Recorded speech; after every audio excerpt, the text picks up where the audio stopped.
से इतना बताओ त्रिपुरारी, भोलेनाथ तुमने शीश पे गंगा काहे धारी, भोले अरे बोलो शीश पे गंगा काहे। सुनिएगा मीठी मीठी ताली, 1 2 3 इशारा।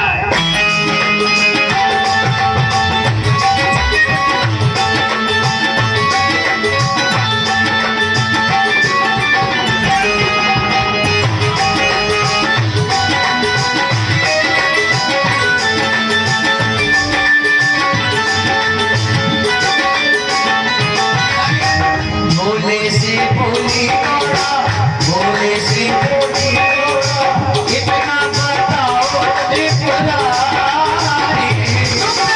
शीश पे गंगा काहे धारी, शीश पे गंगा काहे धारी। भोलेनाथ मैं तो हूँ नारी तुम्हारी, मैं तो हूँ नारी तुम्हारी, गंगा भी है एक नारी।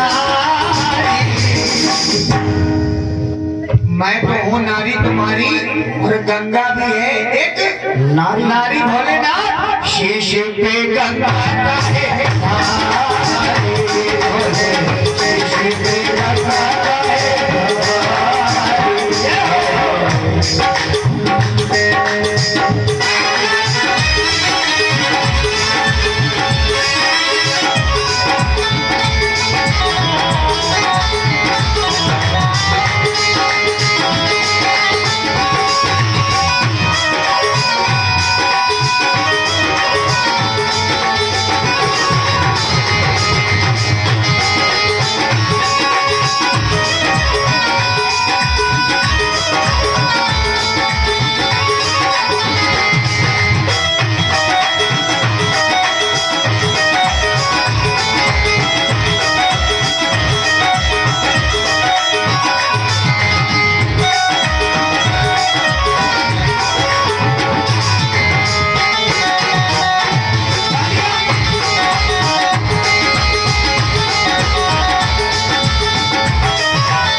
तब भगवान शंकर मुस्कुराए, कहने लगे गौरा ये बात है तो सुनो मेरी एक बात, आओ तुम्हें मैं अपने प्रभु की कथा बताता हूँ। तुम्हारे मन में ये शंका है ना मैंने शीश पे गंगा क्यों रखी, ताली लगाओ। तब शिव जी हंसकर बोले सुनो मेरी रानी, तब शिव जी हंसकर बोले सुनो मेरी रानी, तब शिव जी हंस करके बोले सुनो गौरा बात है बड़ी अनोखी बड़ी ही पुरानी, बात है बड़ी अनोखी बड़ी पुरानी।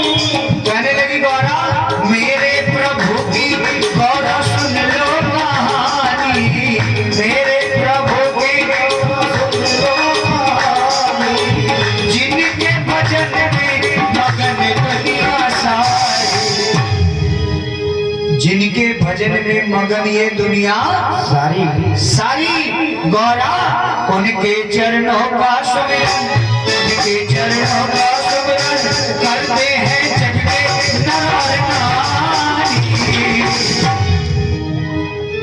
गौरा सुनो मैं भी हूँ उनका पुजारी, मैं भी हूँ उनका पुजारी,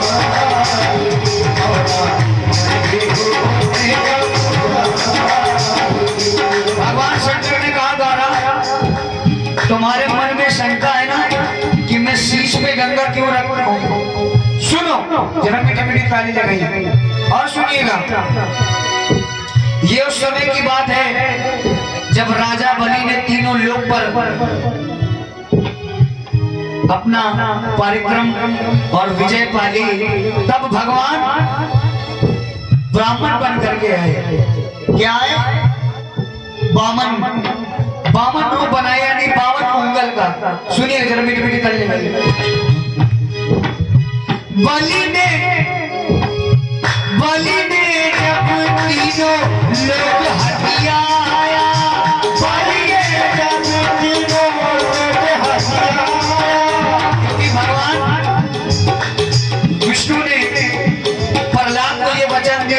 प्रहलाद, आज के बाद मैं तेरे कुल में किसी को नहीं मारूंगा, दैत्य कुल में किसी को नहीं मारूंगा। तब क्या हुआ, भगवान यहाँ पर बामन बन करके आए हैं। जरा मीठी मीठी ताली लगाइए। बलि ने जब तीनों लोग हथियाए,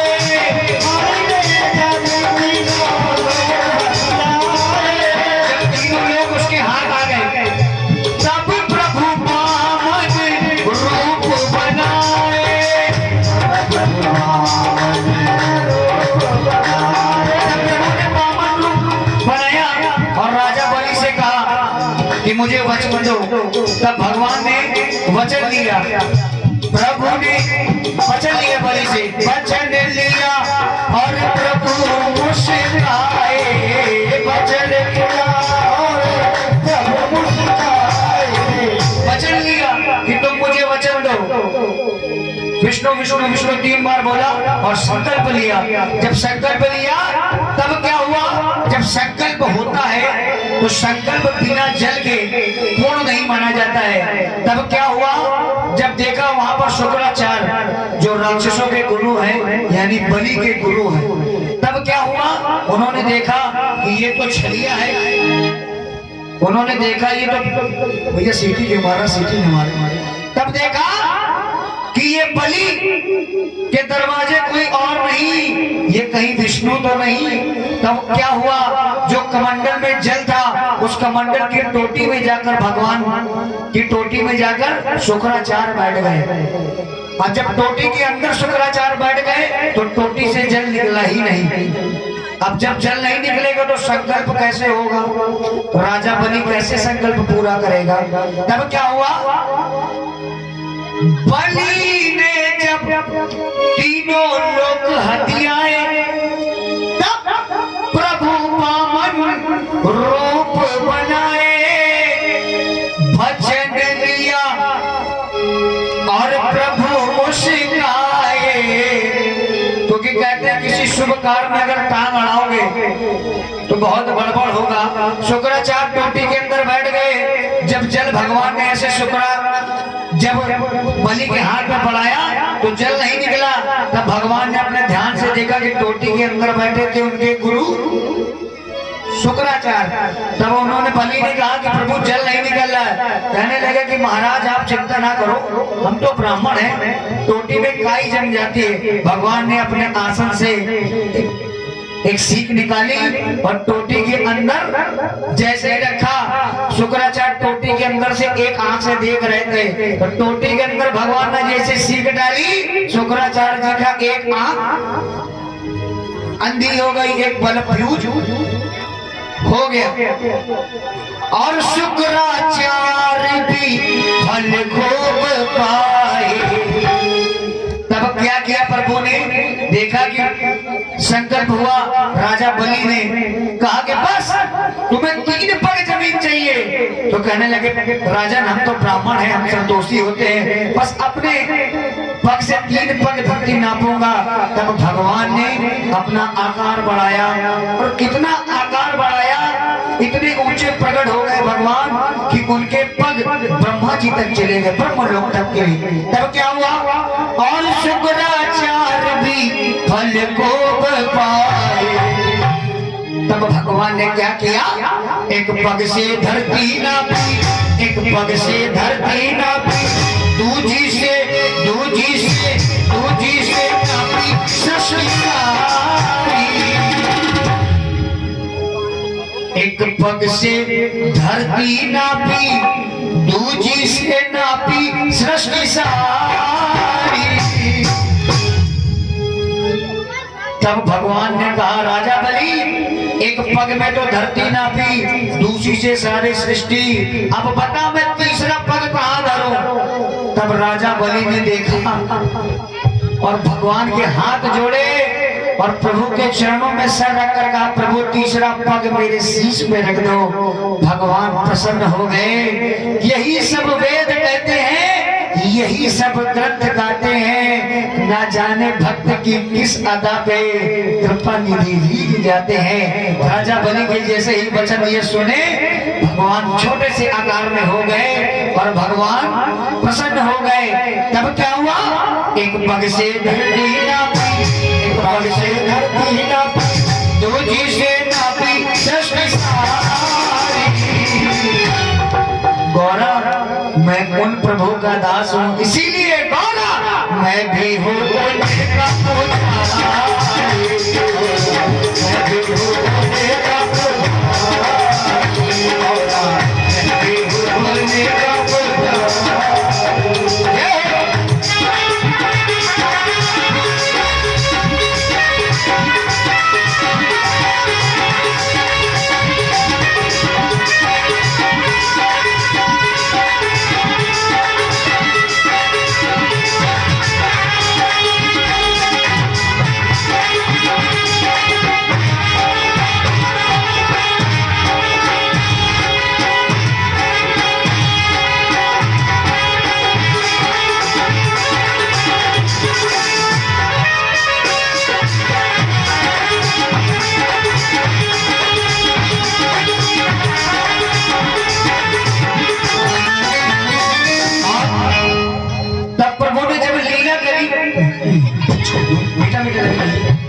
तब प्रभु ने जब अपने पग बढ़ाए, यानी कि अपने पैर जब बढ़ाए, तो प्रभु का जो पग था वो पैर ब्रह्मलोक चला गया। जब ब्रह्मलोक में भगवान का पैर चला गया, तब ब्रह्मा जी ने देखा अरे मेरे प्रभु का चरण, तो भगवान ब्रह्मा जी ने भगवान श्री विष्णु यानी वामन भगवान के चरण अंगूठे को धोया। क्या किया, चरण अंगूठे को धोया और वही चरण अंगूठा अपने कमंडल में रख लिया। जरा ताली लगाओ और कहने लगे प्रभु ने बढ़ाए पग ब्रह्मा जी तक,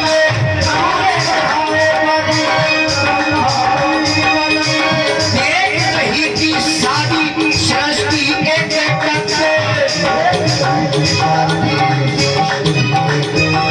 तब क्या हुआ, ब्रह्मा ने छठ से करतब किया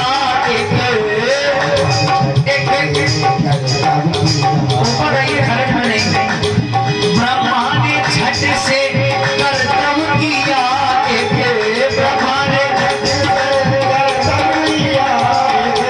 चरण अंगूठा धोया फटाफट, चरण अंगूठा धोया और अपने कमंडल में, अपने कमंडल में उस जल की धार है।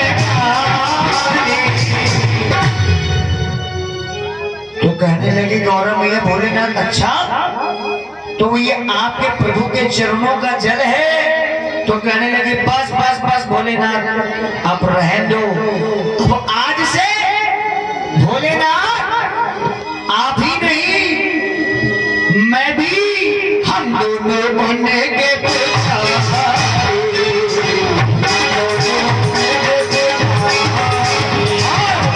समझ गई मैं भोला, समझ गई मैं भोला, बात ये सारी तुम्हारी। अब तुम मैं बताने की कोई जरूरत नहीं भोलेनाथ, अब हम दोनों बनेंगे